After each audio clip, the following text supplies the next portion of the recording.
My name is Kendra Hensley. I'm 32 years old, and last week, I stood in a concrete storage unit staring at my daughter's names painted on the wall. A detective stood beside me.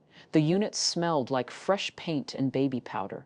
There was a crib built for two, a rocking chair, a dresser full of newborn clothes with the tags still on, and a little lamp shaped like a sheet. Somebody had painted clouds across the back wall, and under the clouds in careful looping letters, two names, my girls' names, names I had never announced to anyone. On a folding table by the door sat a stack of my stolen mail held together with a rubber band. The detective asked if I recognized the handwriting on the wall. I did. That was the moment my knees finally gave. But here's what none of them knew. The woman who built this room had been rehearsing to replace me for 9 months. And how does a nursery end up in a rented unit on Route 9? The answer starts at a baby shower in February, the day my sister picked up a cake knife. Welcome back to Calm Drama Stories, where quiet people finally tell the stories their families hoped would stay buried. If you've ever been told to keep the peace while someone else kept the spotlight, this one is for you. Drop a comment below and be sure to subscribe.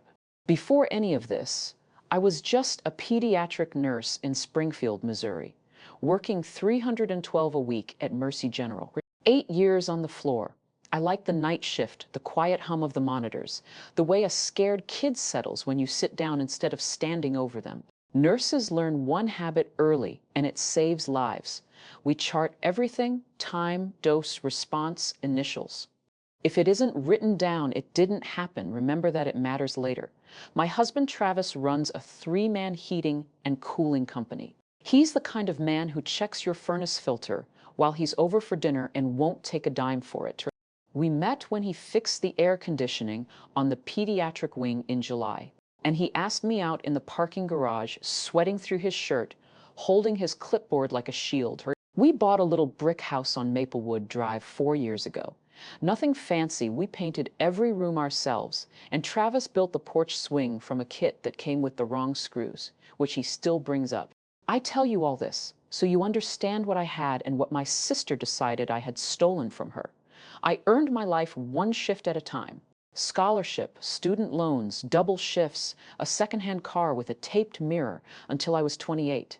Nobody handed me anything. That detail is going to matter too, because for 32 years my family told a different story about me. That things came easy for Kendra. That Kendra was the strong one. That Kendra didn't need help. It sounds like a compliment. Hold it up to the light, and it's a job assignment. And in my family, there was only ever one patient, and it was never me. Her name was Melissa. She was 3 years older. And by the time I was 10, I already knew the rules of the house. The rules were simple. Whatever day it was Melissa's day. My 10th birthday party got canceled an hour before the guests arrived because Melissa doubled over with a stomach ache that had her screaming on the kitchen floor. Mom drove her to urgent care while my dad quietly called the other parents. The doctors found nothing. By 7 that evening, Melissa was sitting cross-legged in front of the television eating my birthday cake, pain-free. And Mom smoothed my hair and said, "She needs us more than you do, Kenny." I used to think that sentence was love. It took me 20 years to hear what it really was. It happened at my choir concert, my graduation, my wedding rehearsal. A fainting spell, a migraine, a crisis timed like a train schedule. Melissa was never scolded and never wrong.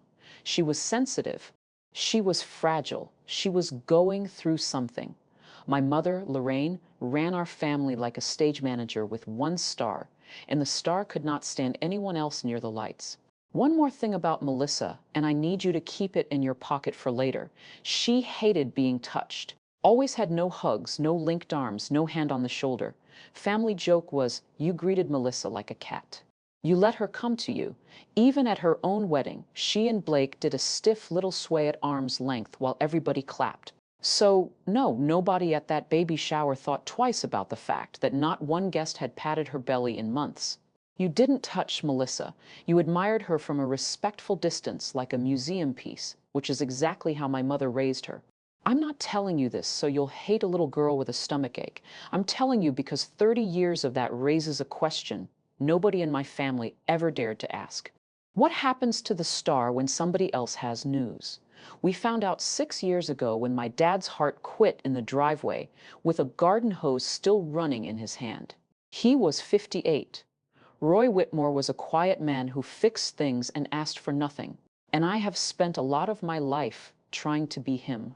At the funeral, Melissa wailed so hard that 2 ushers helped her out of the pew, and the whole church watched her go. And my mother went with her, and that was the last anyone saw of either of them at my father's service. I stayed. I shook every hand in the receiving line by myself. I was 26. Afterward, Melissa disappeared for 3 months. Grieving in her own way, Mom said, while I canceled Dad's subscriptions, filed the life insurance, sold his truck, and sat with my mother every Sunday while she cried into the good tablecloth. One of those Sundays, Mom took my hand across the table and said, "You're the strong one, Kendra. I don't know what I'd do without you." I carried that sentence around like a medal for years before I understood it was a harness.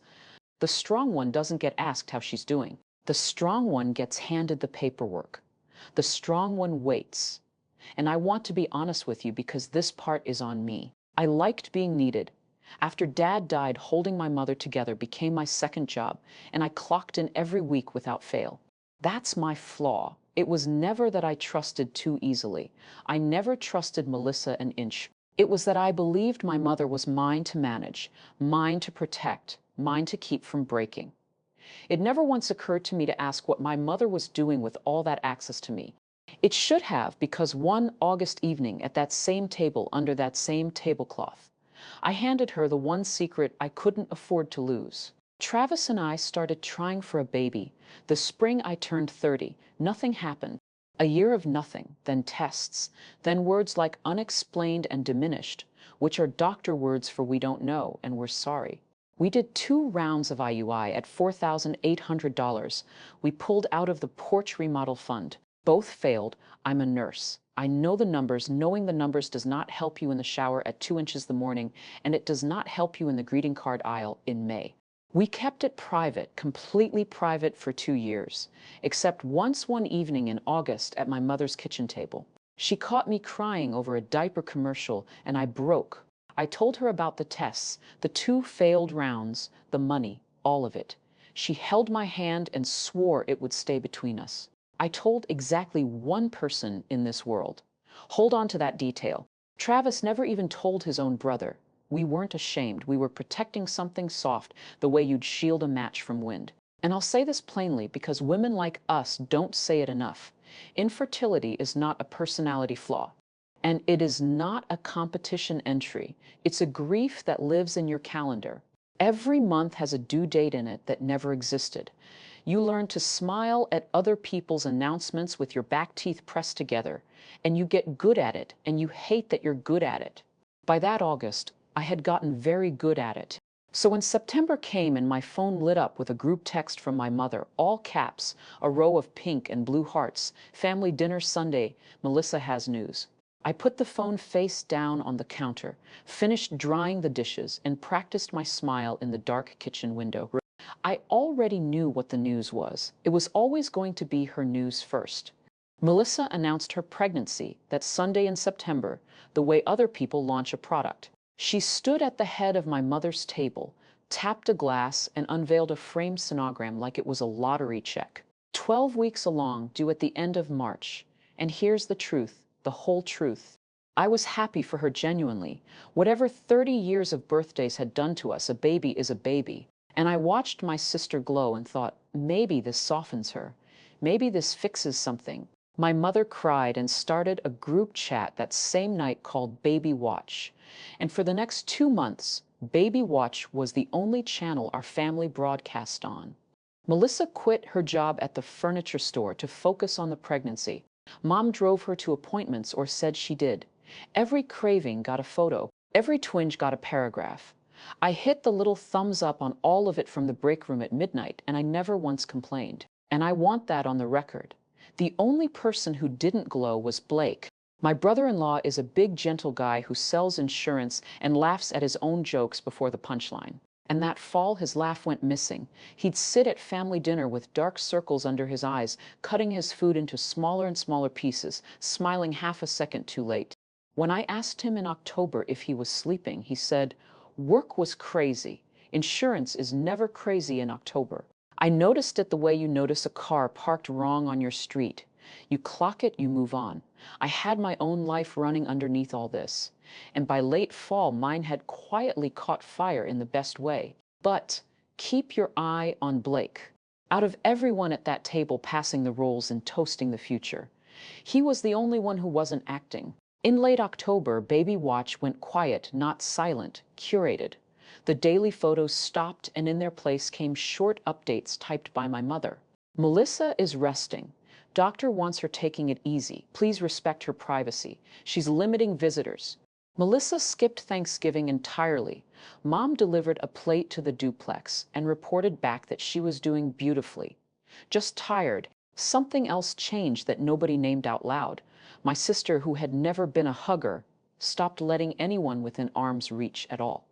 She came to one family lunch in early December, wrapped in a big cardigan, sat at the far end, and left before pie. I didn't connect it then. Why would I?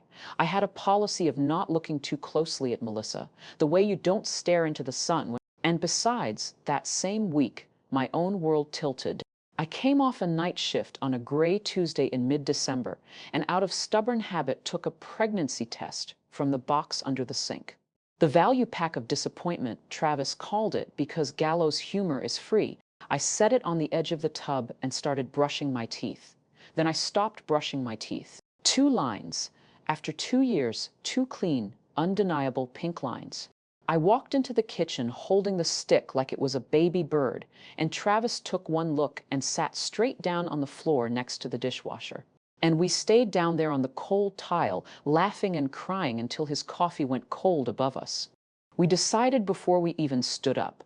We would tell no one until the first trimester was safely behind us. 2 years of heartbreak buys you that caution. We had lost pregnancies that never got past a test stick, and we would not hand this one to the world before it could hold its own weight. No one meant no one. For a while, we even managed it. The ultrasound in mid-January is the best memory I own. The tech went quiet, tilted her head, and turned the screen toward us. 2 flickers, 2 heartbeats, twins. Travis made a sound I have never heard from a grown man before or since. Something between a hiccup and a hallelujah. Girls, we'd learn later. 2 girls. I floated through my shifts for a week, and then I made the phone call I would give anything to take back. Understand my thinking, or at least my wiring. My mother was 61, widowed, and I had spent 6 years as her load-bearing wall. Melissa's shower was 5 weeks out. And I knew, the way you know your own family's weather, that if Mom found out later that I'd hidden this from her for months, the fallout would land on me for a decade. So I called her on a Thursday night in late January. I told her about the twins. I told her the names we'd fallen in love with, Harper and Hazel, because she asked, and because saying them out loud to my mother felt like introducing her to her granddaughters. And then I said clearly twice, "Mom, this stays with you. Not a word to anyone until after Melissa's shower. Her day comes first. I mean it." She went quiet for 3 seconds. 3 seconds is nothing. 3 seconds is also a very long time when you know someone's rhythms. And my mother's congratulations when they came arrived a half-beat late, like Blake's smile. "Of course, sweetheart," she said. "Of course. That's Melissa's day." I hung up, feeling lighter. I had done the responsible thing, the considerate thing, the strong one thing. I had managed everyone's feelings and protected everyone's day. Somewhere across town, I now know, my mother sat with that phone in her lap in a dark kitchen, holding my secret in one hand and a much heavier 1 inches the other. The shower was the 2nd Saturday of February at my mother's house. 30 guests, pink and gold balloons, a 2-tier cake from the good bakery with a ribbon on the knife, and a banner over the fireplace that said, "Welcome, baby." Melissa held court in a white armchair like a queen at 34 weeks, opening gifts in that big cream sweater she'd been living in. And I sat off to the side, keeping my own 1/4 secret tucked under a loose blouse. With twins, you show early, and I was already careful how I stood.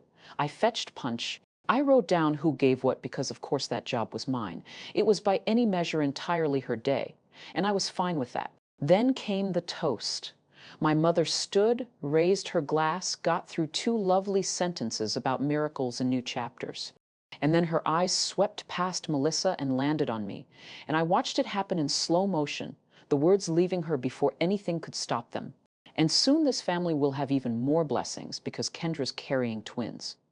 The room did that thing where every conversation dies at once. 30 faces swung toward me. Somebody's aunt actually clapped twice before she read the temperature. And Melissa rose from the white armchair without a word, walked to the cake table and picked up the knife. She turned around holding it, and she pointed it at my stomach, at my hands which had flown there on instinct, and she screamed, "This is my day." The scream didn't scare me half as much as what came after it. I put my palms out and said, "Mel, put it down. Please calm down." And my sister leaned in, and her voice dropped to almost nothing, and she said, "You stole my life and my babies." Babies. I remember the word snagging somewhere in the back of my mind. Even then, my Aunt Carol got an arm around Melissa's shoulders and steered her backward, and the knife clattered onto the cake, ruining the bottom tier. And my mother stood frozen with her glass, still raised, while her church friends stared into their punch cups. I did not scream back. I kept my face still.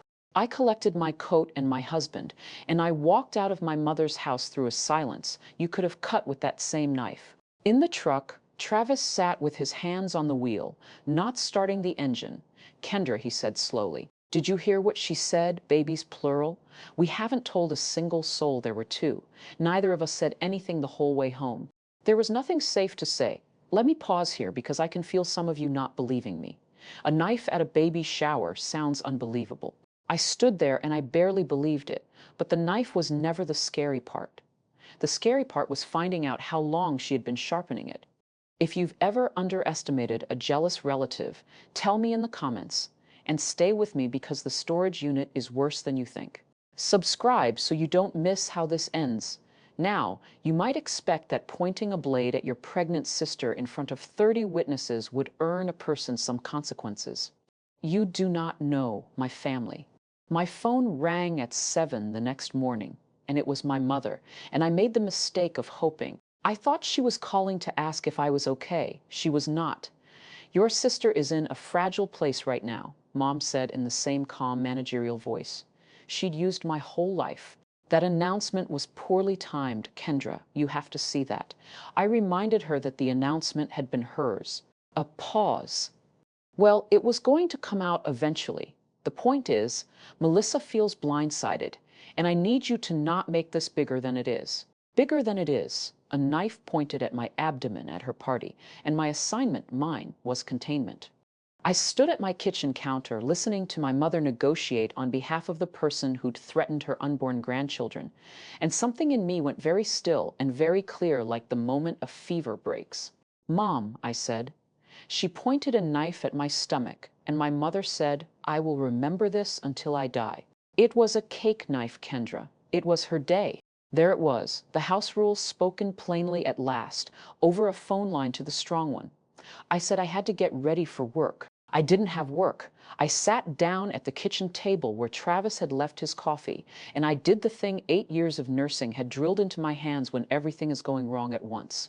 I took out a notebook, wrote the date at the top of the page, and started charting. The 9th of February, party knife, exact words, witnesses. The 10th of February, 7:02 a.m., phone call, exact words. If it isn't written down, it didn't happen. Fine, from now on, everything was going to be written down. Aunt Carol called that Wednesday. Carol is my mother's younger sister, a retired school bus driver with a lie detector where most people keep their manners. And she'd been the one to walk Melissa off me at the shower.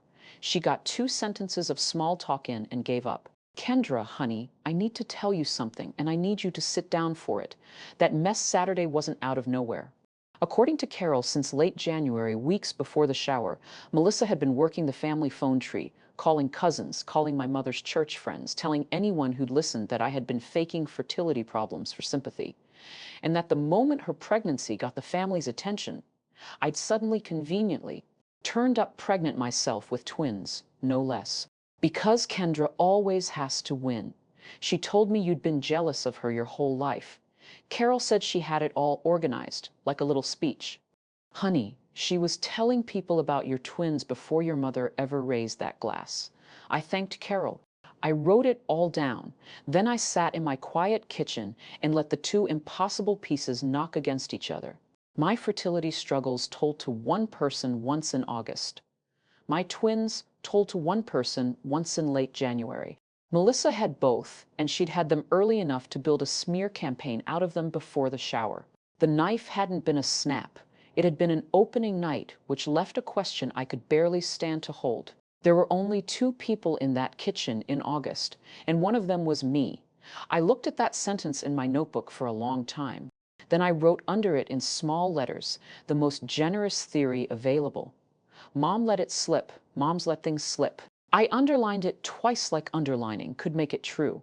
The Facebook post went up one days after the shower. A photo of Melissa mascara artfully wrecked, one hand resting on the cream sweater, and 3 paragraphs I could recite for you today.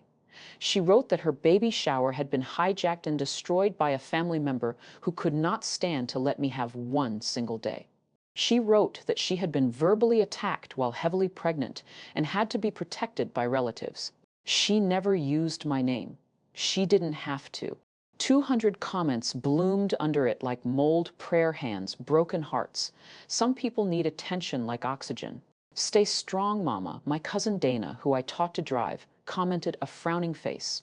By that weekend, 2 of my great aunts had unfriended me, and a woman from my mother's church stopped me in the grocery store, looked at my rounding belly, and just shook her head slowly like I was a car crash she was driving past.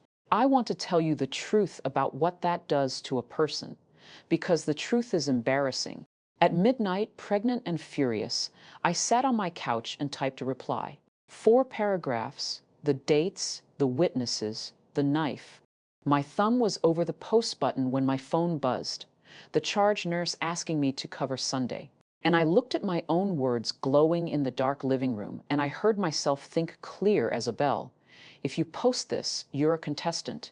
The only prize in her game is attention, and the only way to win is to stop playing on her stage. I deleted the reply. I opened a folder on my laptop instead, labeled it with the date, and screenshotted everything. Her post, every comment, the unfriendings, all of it. Evidence doesn't shout. Evidence doesn't need likes. Melissa was building an audience. Fine, I would build a record. March arrived, and with it, a strange season of small, deniable cruelties. A flower delivery to my door.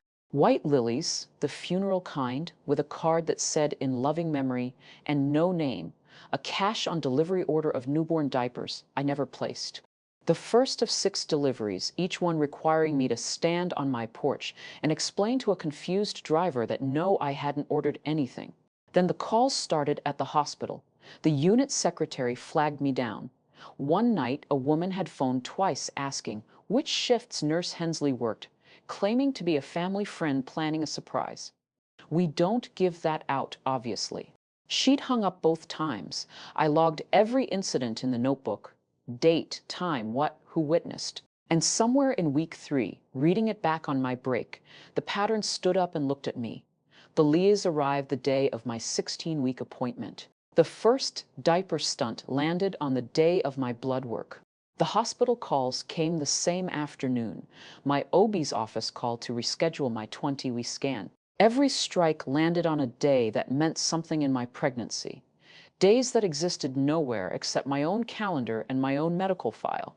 I sat in the break room with my notebook on my knees and a cold cup of coffee, and I wrote one sentence and boxed it in ink. It's like she has my calendar.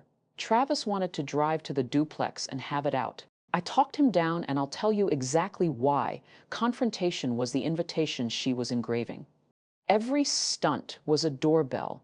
She was ringing, waiting for me to answer angry in public on camera, so the story she'd built could come true.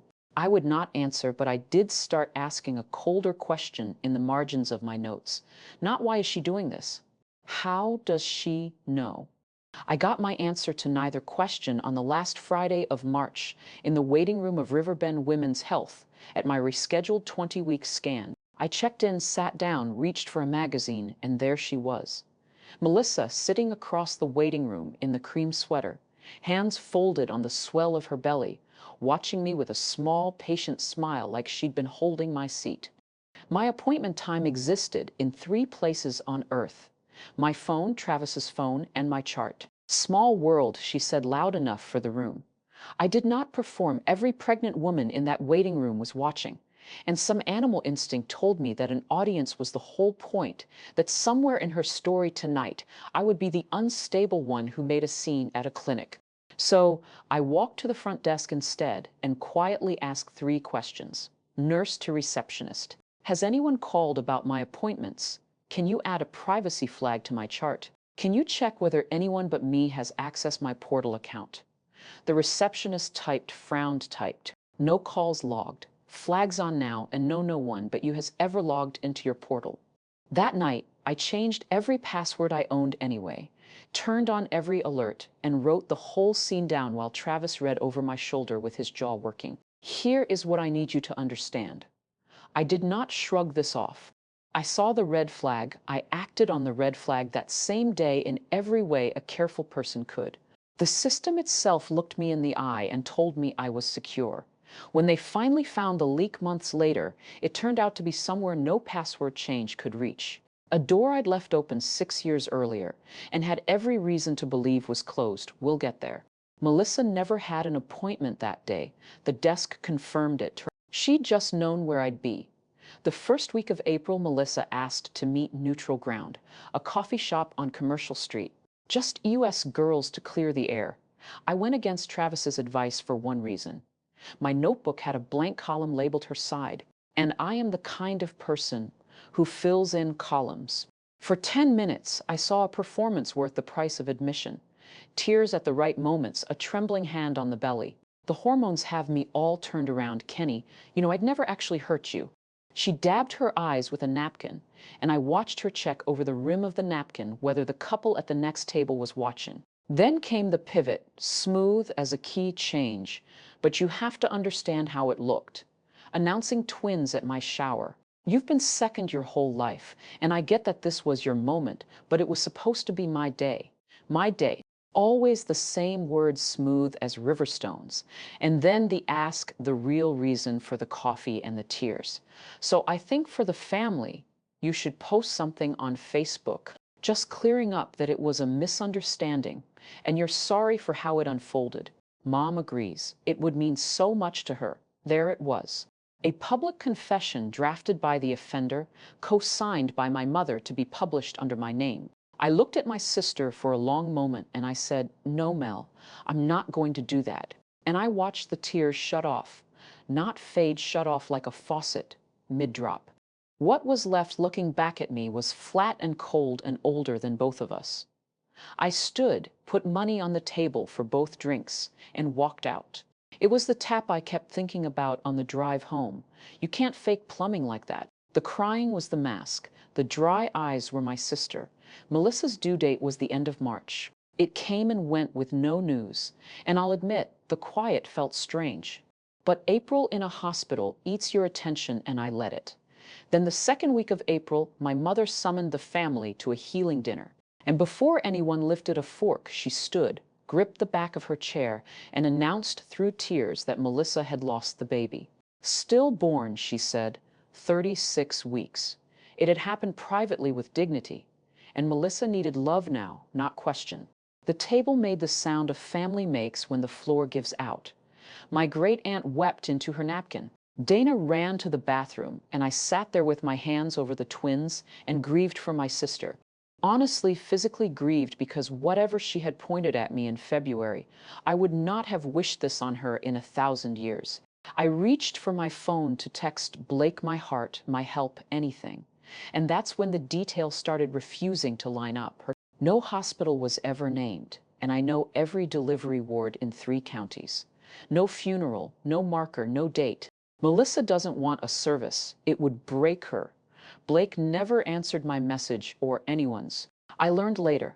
He had programmed one to his brothers to grieve like men do, a sentence that should be in a museum of things that mean the opposite of what they say. And no questions meant no questions. When Dana gently asked what the baby's name had been, my mother looked at her, just looked, and Dana apologized. I drove home that night with my grief slowly curdling into something I couldn't name and didn't want to. In my notebook, I wrote the facts, then sat with the pen hovering, then added no hospital, no name, no Blake.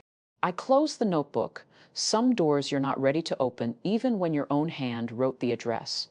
Grief rearranged the family board, and every piece moved toward me. Overnight, the shower was forgotten, the knife was forgotten, and a new story settled over us like snow. Melissa had lost everything. Kendra had everything, and decent people balanced their accounts. My mother said it right out loud at Sunday dinner in May, spooning green beans onto my plate like a down payment. Your babies are all she has left now, Kendra. Let her be part of this pregnancy. It would heal her. Within a week, the requests arrived, each one relayed through Mom, each one bigger than the last. Melissa wants to come to the anatomy scan. Melissa should be in the delivery room. She's a mother now, too, in her heart. Melissa would love to be godmother. And then on a Tuesday phone call, the one that made my ears ring, Melissa has some beautiful thoughts on names. You have room for compromise there, honey. You're having too room for compromise on my daughter's names. Travis, who had spent 3 months being talked down by me, finally boiled over at that dinner table. Stood up, said the first hard sentence he'd ever said to my mother. Something plain and true about knives and apologies nobody had made, and walked out to the truck. Me, I did it quieter, because quiet is my native language. I looked at my mother and I said, "No, Mom," to all of it. No one little word and you'd have thought I fired a gun in church. She actually stepped back from the table. I had never said it to her before, not once in 32 years. It felt like the first word of a language I should have learned as a girl. 2 days later, my mother mentioned breezily mid-call that she'd heard my 26-week appointment had gone beautifully. I hadn't told her about that appointment. I hadn't told anyone. In early June, my mother asked me to sort Dad's old things for the church donation drive, a chore she'd been assigning me for 6 years and one I'd never once minded, because an hour alone with my father's flannel shirts is its own kind of chapel. The boxes lived in the guest room closet. Dad's things on the bottom shelf, Mom's keepsakes above, photo albums, ribbons, and the old Butterson where she'd saved every card anyone ever mailed her. I wasn't snooping. The tin was wedged against the box I needed, and when I pulled, the lid popped and a lifetime of birthday cards fanned out across the carpet. I knelt there, gathering them up, half smiling at the ancient ones, and stopped. Between a get well card and a church bulletin lay a folded piece of printer paper, and through the fold I could see the gray cone of an ultrasound image.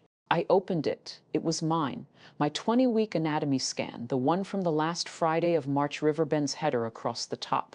My patient ID in the corner, both babies mid-wiggle, a print out of a screen I had only ever seen inside my own portal account. And down the margin, next to each little gray profile, someone had written my daughter's names, Harper Hazel, in handwriting I had known since childhood, looping and pretty and unmistakably my sister's. Each name underlined twice. My daughter's names were underlined twice in my sister's handwriting on a printout I had never given anyone. I don't know how long I knelt there on the guest room carpet, long enough to hear my mother humming to the radio in her kitchen. 1 floor of carpet and drywall away, close enough to call out to. I had told those names to one person on this earth. The room was very quiet, and the 2 facts stood in it with me, holding hands. The leak came through my mother's house, and whatever was flowing through that pipe was ending up annotated, underlined, and filed in my sister's hand. I did not walk into the kitchen. I folded the print out into my purse with hands that had gone full nurse, steady because they had to be, finished boxing my father's shirts, kissed my mother's cheek at the door, and drove home with the radio off.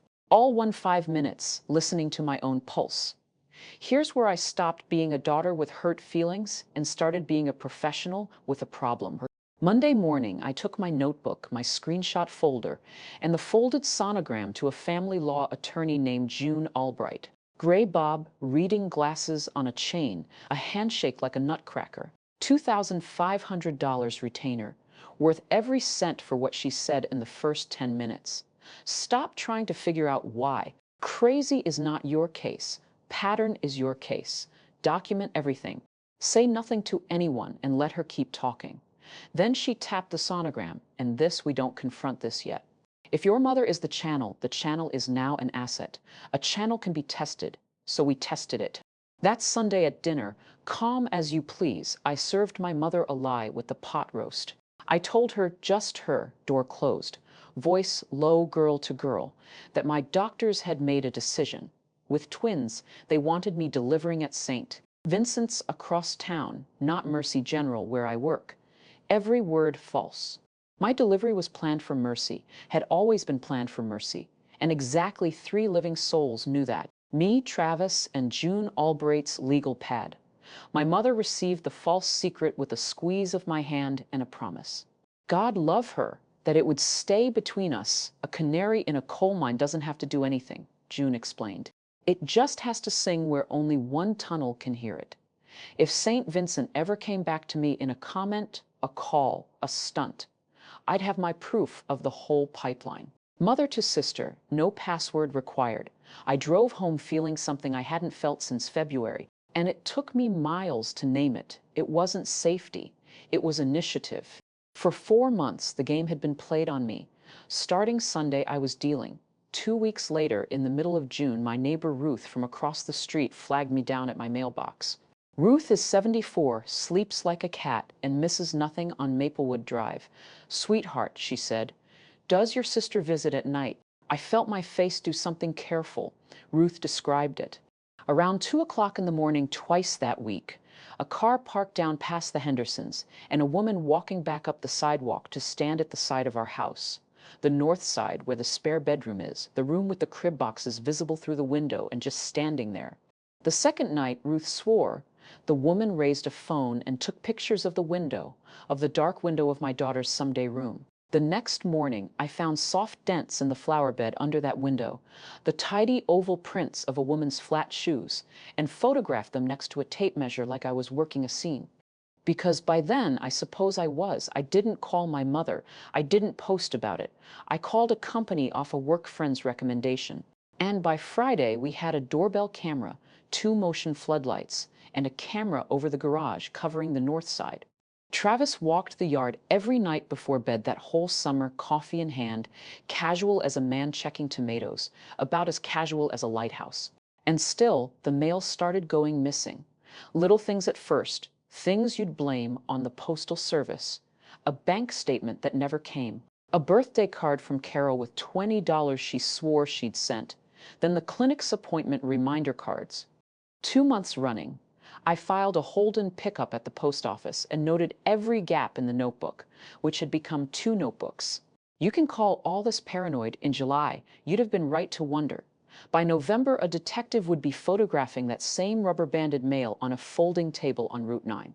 The text came on a Thursday night in late June, from a number I hadn't seen light up my phone since April. Blake, can we talk? Not on the phone. Please don't tell Mel or your mom, please. I stared at it for a long time. Travis read it over my shoulder and said, trap, which tells you where our family was by June. But I kept thinking about the man with the missing laugh, cutting his food smaller and smaller, all fall the only person at that table who wasn't acting. Some people go quiet because they're guilty. Some go quiet because they're carrying something. I texted back a diner out on Route 6, Saturday, 10 o'clock a.m. He was there when I arrived early, which Blake never is. Folded into the last booth with his back to the wall, 2 coffees already going cold and a manila folder squared up on the table in front of him like a man about to confess to a crime that wasn't his. He looked thinner. He looked like the office headshot of himself left out in the rain. When I slid into the booth, he tried to say hello and managed about half of it.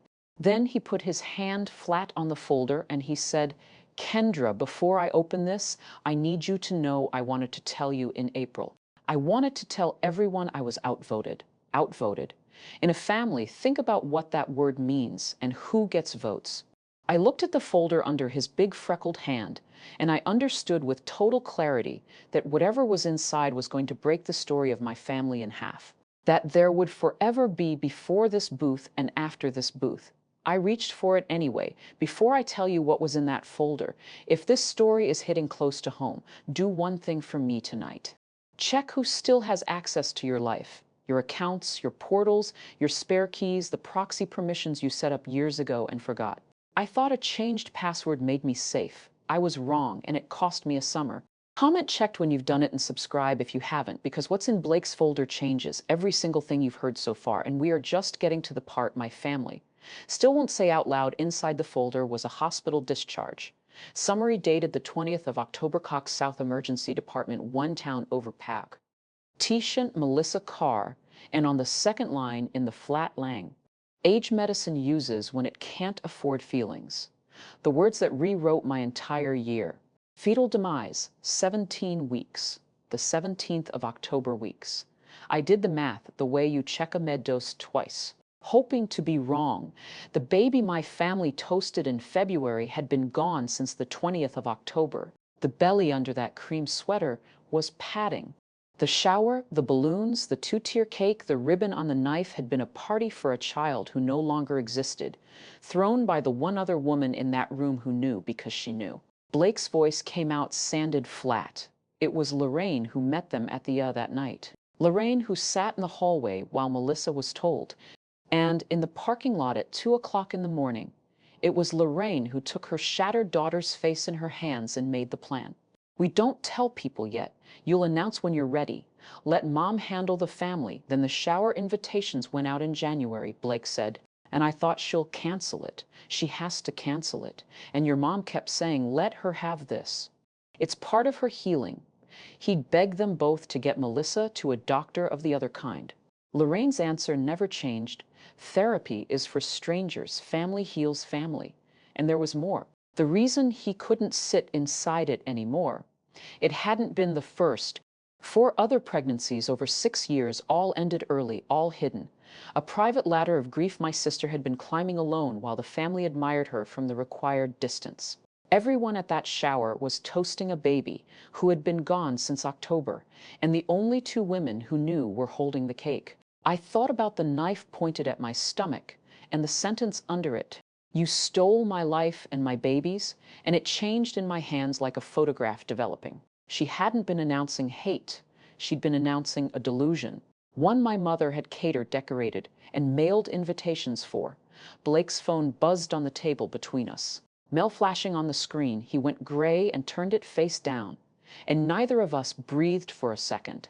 I want to be careful here because this is the part where some of you will say, she was sick, Kendra. Have mercy. And I did. I sat in my car outside that diner and cried for my sister for 17 weeks, for 5 hidden losses, for the girl raised as an exhibit who was never taught to be a person. Mercy was never the question. The question was what mercy is allowed to cost and who my family had decided would pay it, because pity does not make a person safe to be near.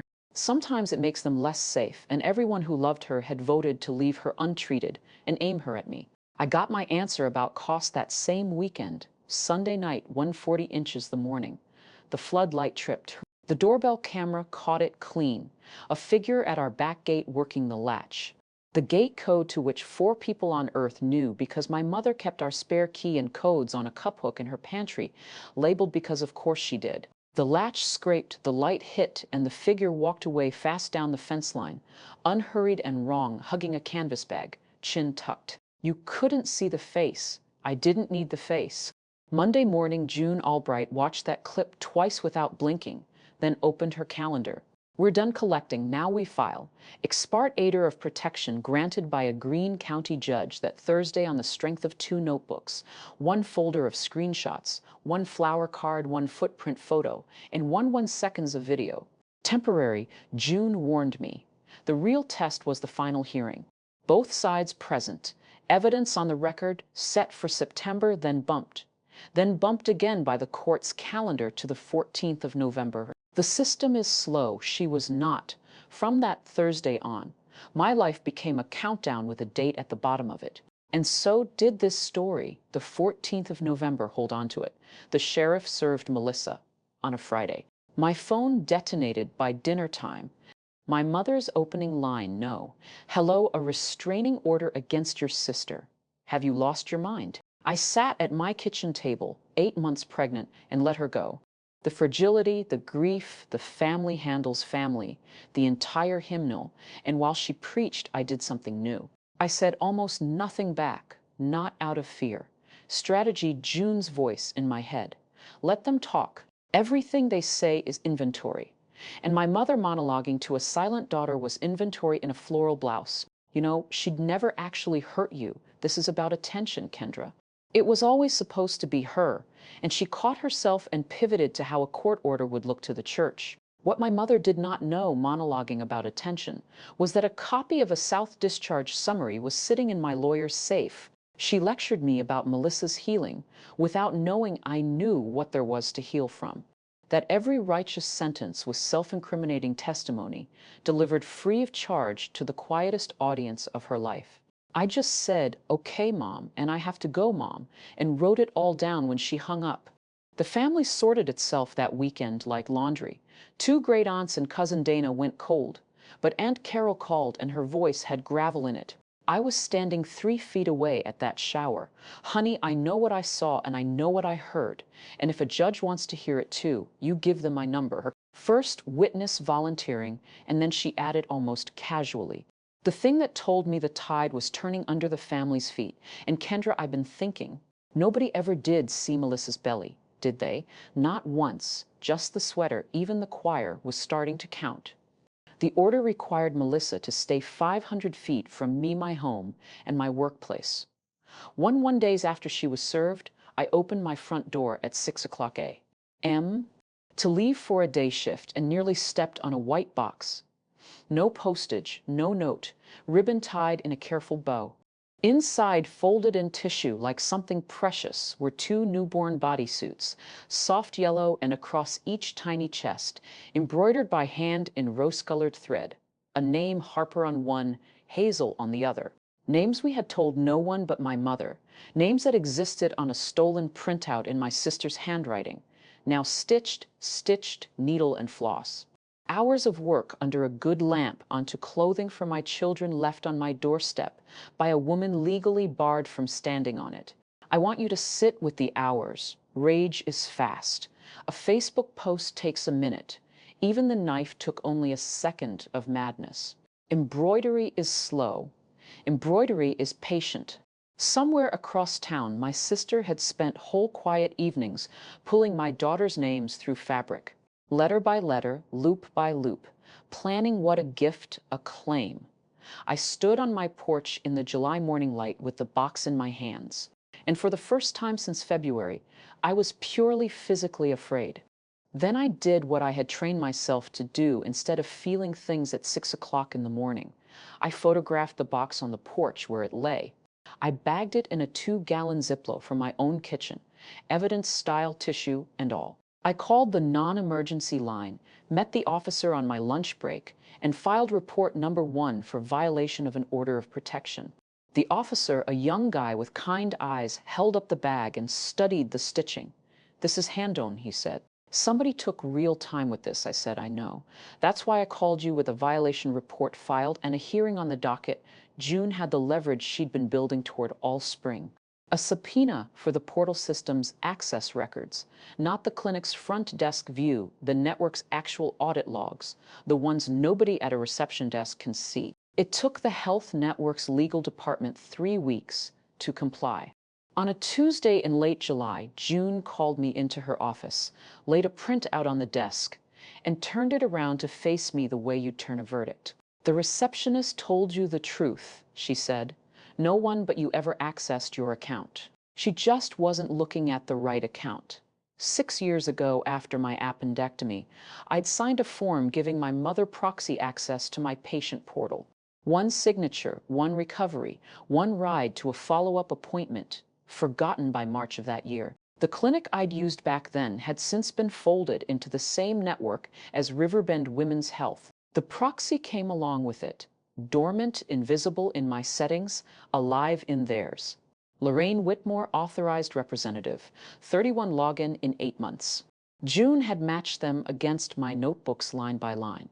A login the morning of the funeral lees. A login the day before the waiting room ambush, 20 minutes after Riverbend confirmed my rescheduled scan. A login the evening before the hospital started getting calls about Nurse Hensley's schedule. My mother hadn't let something slip at a kitchen table. My mother had been running surveillance on her pregnant daughter and delivering the take to the woman pointing the knife 31 times methodically for months. And the canary. The canary sang that same week, a cousin's Facebook thread about hospital bills, and there was Melissa commenting from her account, mocking certain people who think they are too good for mercy and have to deliver at St. Vincent. St. Vincent, the false detail, the one I had spoken aloud to exactly one person once over pot roast with the door closed. The pipeline complete and documented, my chart to my mother's eyes, my mother's mouth to Melissa's hands. Melissa's hands to my doorstep. June clicked her pen and said the only celebratory thing I ever heard her say. We have both of them. Now we get you safely through this delivery, and we wait for the 14th of November. Neither my mother nor my sister had any idea what we were holding. They kept right on talking. Harper and Hazel Hensley were born on a Thursday at the end of July at 37 weeks by scheduled C-section at Mercy General, where the plan had always been. Harper came first, furious about it, 5 pounds, 1 ounce of opinion. Hazel followed a minute later at 414, calm as a Sunday, and the room laughed because you could already tell whose temperament came from whom. When the nurses laid them on my chest, both at once, skin to skin, one tiny ear against each collarbone, Travis put his forehead against mine and cried for the first time in the 10 years I'd known him. Big, silent, shoulder-shaking tears, his hand covering both of their backs at the same time, like a tarp over seedlings. I'd spent 8 years working 3 floors above that delivery room. I thought I knew what happened in it. I knew nothing. Nobody tells you their weight gets measured in ounces, but their existence lands in tons. For one whole day, I forgot I had a sister. That is the honest truth, and I'm not sorry for it. For one day, there was no order of protection, no audit log, no cream sweater, no countdown to November. Just a bag of warm laundry asleep on my chest in duplicate and a man snoring upright in a vinyl chair with one sock off and a paper cup of hospital ice chips that tasted, I swear to you, like champagne. Aunt Carol visited with 2 crocheted hats and didn't stay long and cried in the doorway on her way out. My mother sent flowers to the front desk. I had them redirected to the children's ward without reading the card. And I want you to know that it didn't even hurt. That's how full the room was. The world gives you days like that, so you'll have something worth defending. It was about to remind me why defending it mattered. Here's what nobody in my family knew about that delivery. I'd spent July preparing for it like a mission. Because hospitals have security protocols for exactly my situation. And I'm a nurse. I knew every one of them by name. Our admission was flagged confidential. Call the switchboard and ask for Kendra Hensley. And the answer was that no such patient existed. The maternity ward runs on a coded door anyway, but our chart carried a security alert with a copy of the protective order attached. And the visitor list had 3 names on it: Travis, Carol, and my charge nurse friend Deb. Bringing contraband milkshakes. Friday morning, the day after the girls were born, the unit secretary picked up an outside call. A woman warm as pie, so sorry to bother. She was the patient's sister. Her family had planned for a delivery at St. Vincent and switched last minute. And could someone just confirm the room number? She wanted to send balloons. The secretary, bless her trained heart, confirmed nothing. Logged the call at 9:40 a.m. and reported it up because of the flag on my chart. St. Vincent, my canary, singing for the second time on a recorded line to a maternity desk. The false detail had traveled the whole pipeline again and walked right into a log with a timestamp on. It, an hour later, hospital security escorted a woman out of the second-floor parking garage. She'd been standing between cars near the skywalk entrance. No visitor badge and left without argument. When approached, so no report beyond a line in the shift log description. Mid-30s, sunglasses, oversized cardigan. It was 94 degrees that day. I read that line in the security summary June requested. sitting safe behind a coated door with a daughter asleep on each arm, and I felt the strangest calm. Every door she tried, I had already locked. For once being the one who plans for the worst was paying out in full. The knock came on a Tuesday in late October. The girls were 12 weeks old. I was 3 weeks back on day shifts, and the woman on my porch held up a laminated badge. Miss Fields Children's Division, following up on a report. Every parent's stomach knows that sentence before the brain translates it. Someone had called the state hotline about my daughters. The report, she explained inside, alleged that a night shift nurse was leaving newborn twins unattended, that the infants were failing to thrive and missing medical care, and that there were unsecured weapons in the home. Anonymous, of course. I want to tell you what fear tastes like when someone aims the government at your children like a penny under your tongue. And then I want to tell you what 8 months of discipline does. I didn't argue and I didn't tremble. I charted. I walked Miss Fields through my home with the folder I keep on the girls. Every pediatric visit since birth, weight curves climbing like stock charts, vaccination records, the pediatrician's after hours line. I showed her the nursery, the locked medication box, the fact that the only weapon in our house is Travis's gun. I explained and then documented with the court paperwork that I hadn't worked a night shift since the twins were born. Day shifts only, my schedule stapled to the fridge. Miss Fields was kind, thorough, and done in 90 minutes. Case closed as unsubstantiated, she said, and paused at the door with her tablet against her hip. She couldn't reveal the reporter, she said, and then in the careful voice of a woman staying inside her lane while pointing at the lane over. But the report mentioned your night shifts and described this home's layout. Most anonymous reports don't come with a floor plan.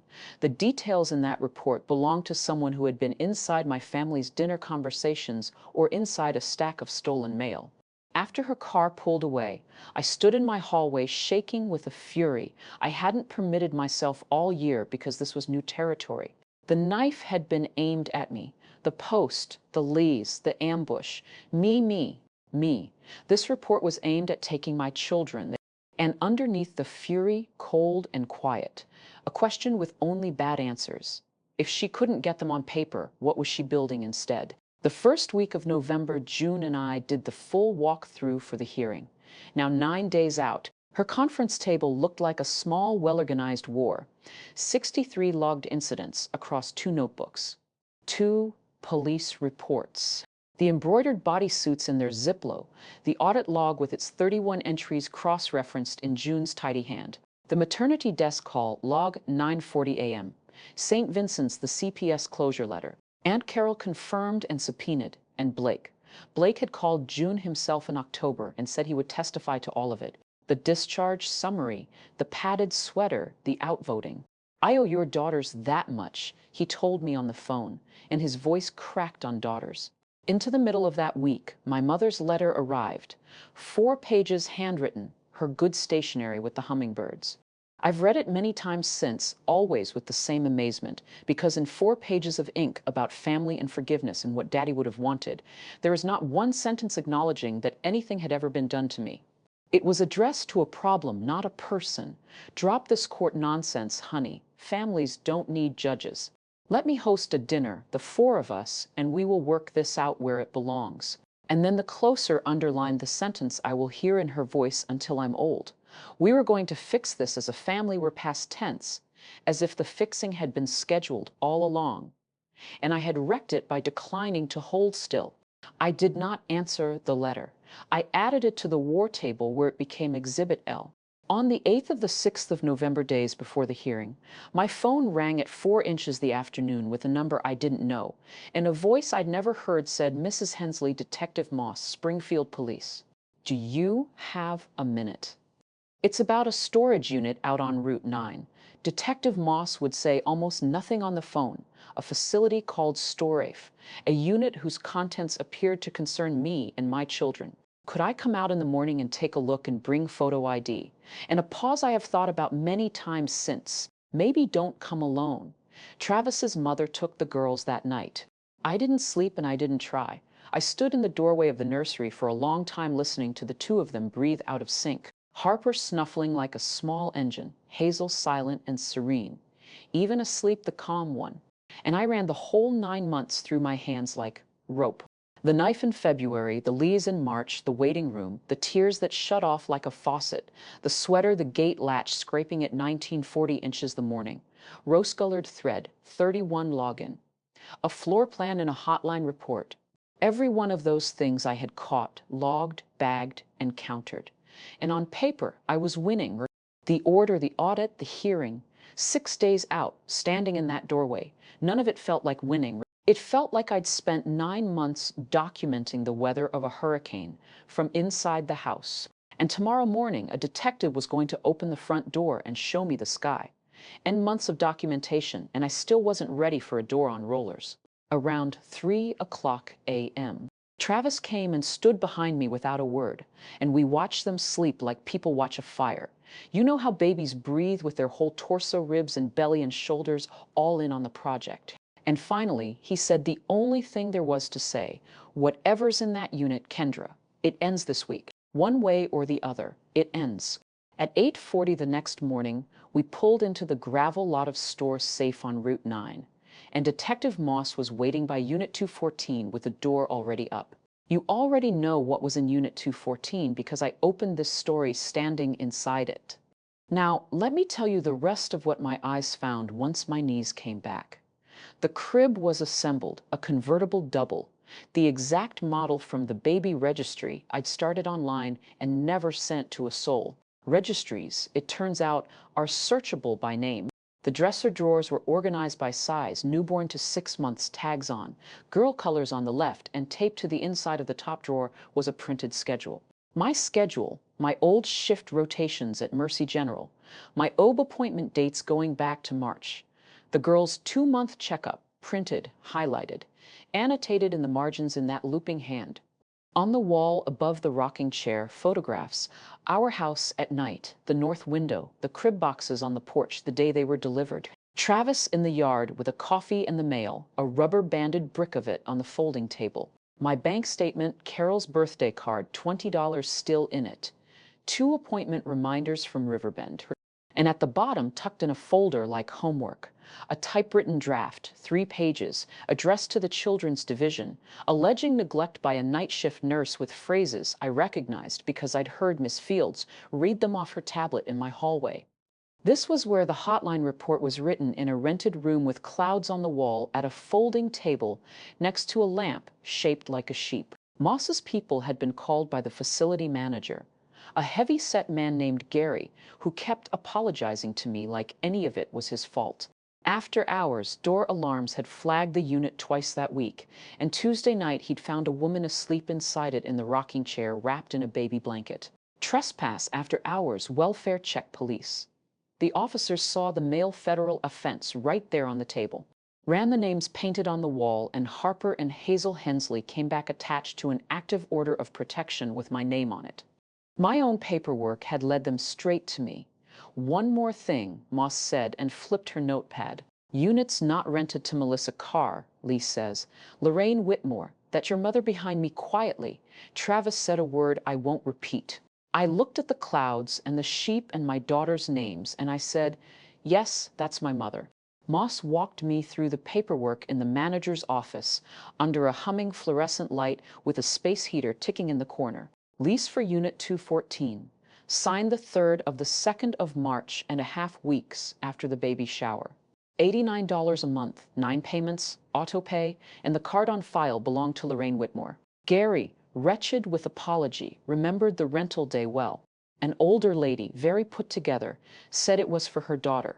A nursery's worth of things. They're going through a hard time and need somewhere to keep it all until things settle. They'd come back together over the summer, more than once unloading boxes. He remembered them laughing. My mother had signed that lease in the same 2 weeks. She was calling me about Melissa's fragility and poorly timed announcements. March to November. The entire time, every Sunday dinner where she passed me green beans and asked how I was sleeping. The hummingbird letter about fixing this as a family, all of it happened while her name sat on a lease dollar. $89 a month bought the room where my replacement was being furnished, and I have to be precise here because precision is all I had left. I don't believe my mother thought she was building a kidnapping. I believe she thought she was managing one, the way she'd managed the stomach aches, the funerals, the shower for a baby who was gone. Storage until things settle, as if a delusion were a sofa. As if when it all blew over, the crib could quietly come home to whichever daughter needed it by then. She hadn't lit the fire, she just rented it a room and kept it fed and made sure nobody ever called the fire department.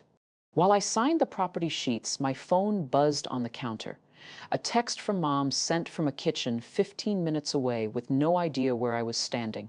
Sunday dinner, I made your favorite. It's been too long, sweetheart. I looked at it for a long moment under the fluorescent hum, next to a detective cataloging my stolen mail. Then I thanked Gary, thanked Moss, walked to the truck through the gravel lot, sat in the passenger seat, and rode the whole 20 minutes home in silence, with my mother's text glowing in my lap and 5 days left before the hearing. I never answered it. There was a courtroom for that now. The 14th of November came down gray and cold.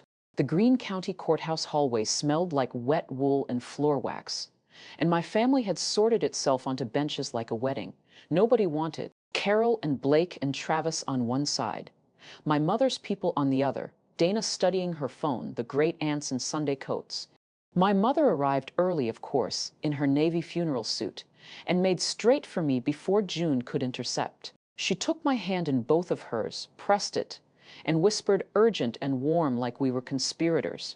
It's not too late to stop this, sweetheart. Walk in there and tell them it was a misunderstanding. We were going to fix this as a family. 5 days after a detective showed me her name on that lease, she said it to my face again. And I looked at her, really looked the way you'd read a chart. And I understood she wasn't lying. That was the terrible center of my mother. She believed it, every word. The same way she'd believed a party could cure a loss in storage, could hold a delusion, and I could be spent like housekeeping money to keep her firstborn's weather calm.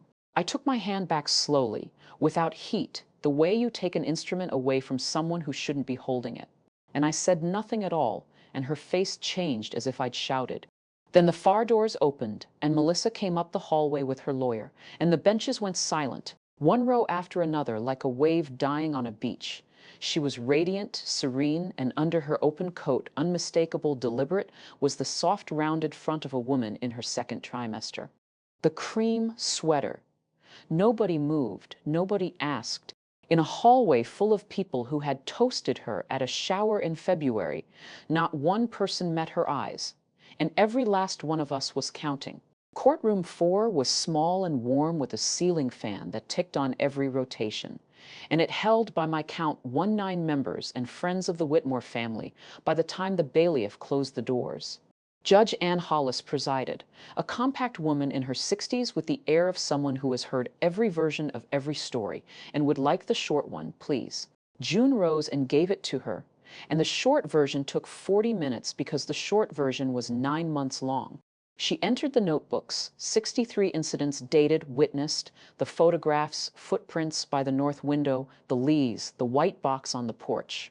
The bodysuits came out of the Ziploc, and June held them up by the shoulders, tiny and yellow, rose thread names catching the light, and asked the room to note they were hand-embroidered, and the ceiling fan ticked in a silence that had weight.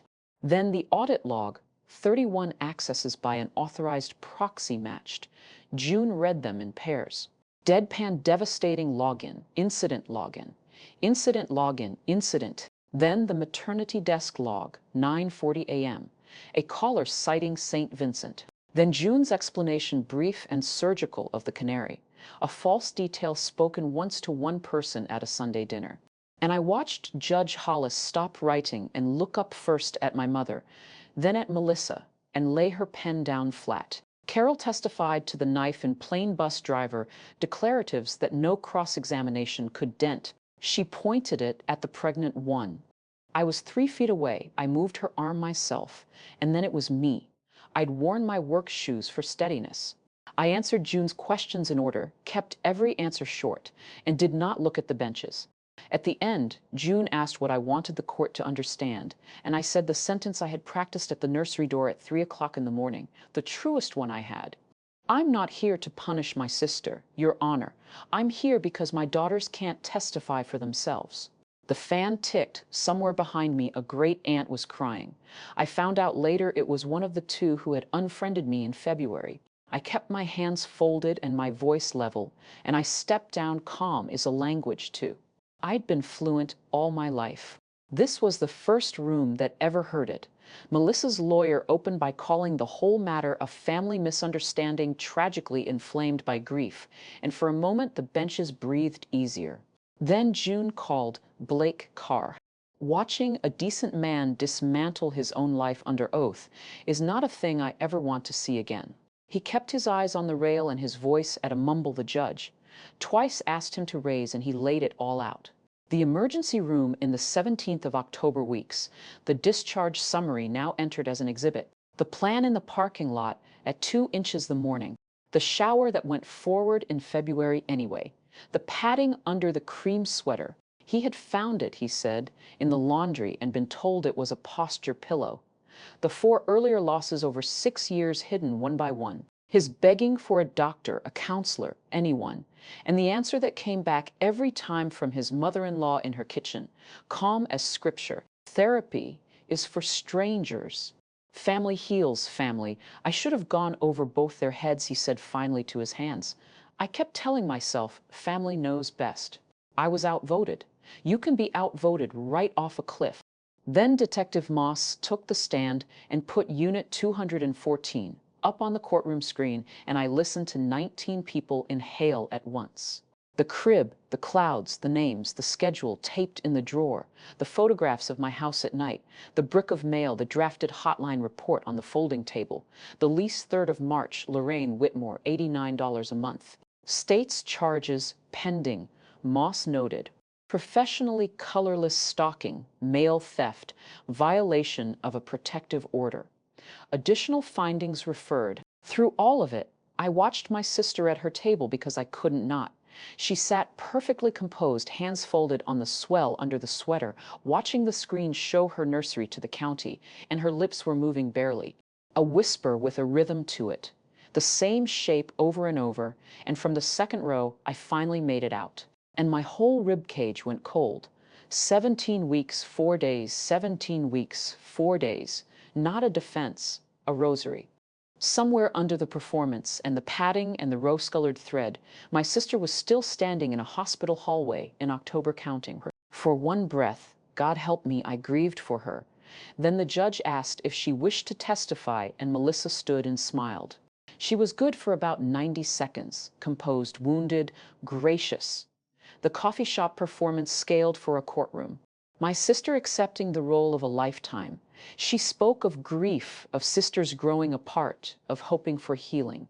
And then her lawyer asked the question he had to ask, the one that would humanize her. Was she aware the storage unit's contents referenced her nieces? And Melissa looked at the screen, still frozen on the painted wall on Harper and Hazel in careful looping letters. And something in her face came off its hinges. Referenced, she said quietly at first. That's their room. The lawyer tried to move on. She rose out of her chair instead, and her voice rose with her. And 30 years of practiced fragility burned off in front of the county like fog in the sun. They were supposed to be mine. She stole them. She watched me lose mine, and she went and took 2 because she takes everything. Her lawyer's hand on her arm, she threw it off. The bailiff moving Judge Hollis's gavel. The benches frozen. And Melissa turned from the screen to me and pointed. No knife this time, just a shaking finger, the same trajectory, my body, my center. And she screamed the sentence she had been rehearsing since a February afternoon, with a ribboned blade in her hand. This was my day. It was always supposed to be my day. The gavel again and again. Order in this court. She was still shouting as the bailiff walked her out to compose herself about the shower, about the names, about what she was owed. And every word she landed drove another nail into her own case, sworn on the record in front of 19 witnesses who had known her since she was born. Her lawyer sat down slowly, the way men sit when the building has already come down. I did not move. I did not make a sound. My hands stayed folded on my lap, and I watched my sister be removed from a courtroom confessing at full volume, and I finally understood the whole shape of it. She had waited her entire life for a room full of family, to look at no one but her. And here at the end she got it, the last stage she will ever be given. And no 1 inches the audience was clapping, and she couldn't tell the difference. Judge Hollis took 20 minutes in chambers and came back with a voice like a closing door. Full order of protection, 1 year renewable. No contact with me, Travis, or the minor children. No third-party contact. And I want counsel to explain to the respondent's family precisely what third party means. 500 feet. Surrender of any keys or codes. The pending criminal matters would proceed separately. Given the testimony, the court strongly encouraged counsel toward a resolution involving mandated psychiatric evaluation, and the court would be making a referral regardless. Then she squared the papers, took off her glasses, and looked at the second row, where my mother sat in her navy suit, and the courtroom held its breath. Mrs. Whitmore, you are not a respondent here today, and this court has no order for you. But this record has your name all through it. A proxy account, 31 accesses, and a lease. This family did not arrive here despite your help. It arrived here by way of it. The county attorney will draw their own conclusions, and so I suspect will your family. That was all. It was everything. In the hallway afterward, the sorting happened all over again in reverse. The great-aunt stepping back from my mother physically. One small step and then another. The way you move back from a stove you've just learned is hot. Dana crossing the hall to me with her phone hanging forgotten in her hand and tears on her face saying, "I'm sorry, Kenny." Over and over, my mother stood alone by the courtroom doors in her navy suit, straightening her hummingbird scarf with small, precise tugs, and called out to the retreating backs of her own generation. I was keeping this family together. Nobody answered her. Nobody even slowed down. Carol put an arm through mine.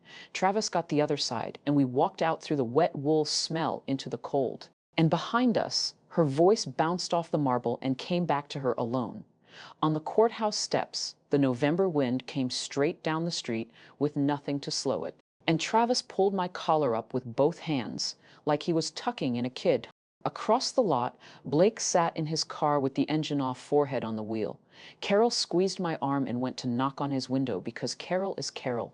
I stood a minute in the gray light, one hand on the cold stone railing, and looked back up at the doors of the building, where in the span of one long morning I had been believed fully officially on the record, for the first time in 32 years, 9 months, 63 incidents, 31 login, 2 notebooks, 1 canary, 1 judge.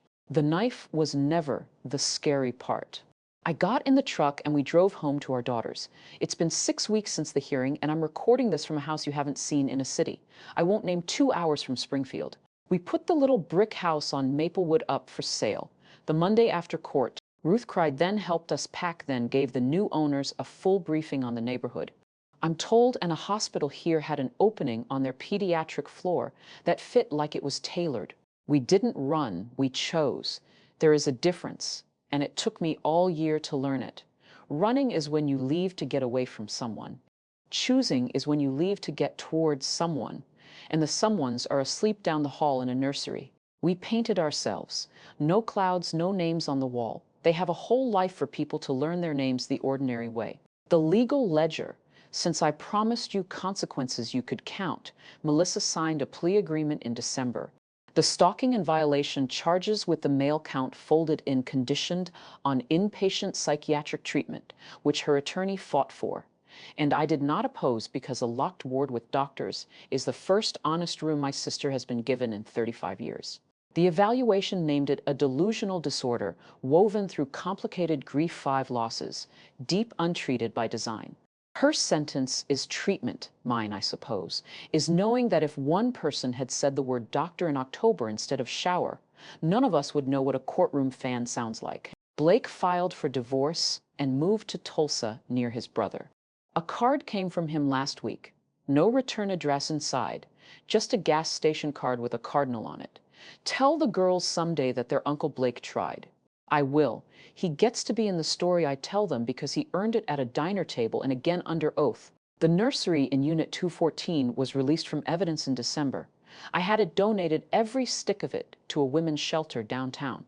Cribs are innocent. It's not their fault where they get assembled, except the back wall, which Gary painted over himself before we ever asked. Gray primer, 2 coats, and my mother writes to me. Once a month, the Hummingbird stationery, my new address, courtesy of nobody I've identified yet. And honestly, it doesn't matter. I don't read them and I don't burn them. They go in a shoebox on the top shelf of the coat closet, sealed, dated in my handwriting, charted like everything else. Some doors you don't slam. You just stop standing in front of them. Here is the one thing I know now that I didn't know at that baby shower. Love without boundaries isn't love.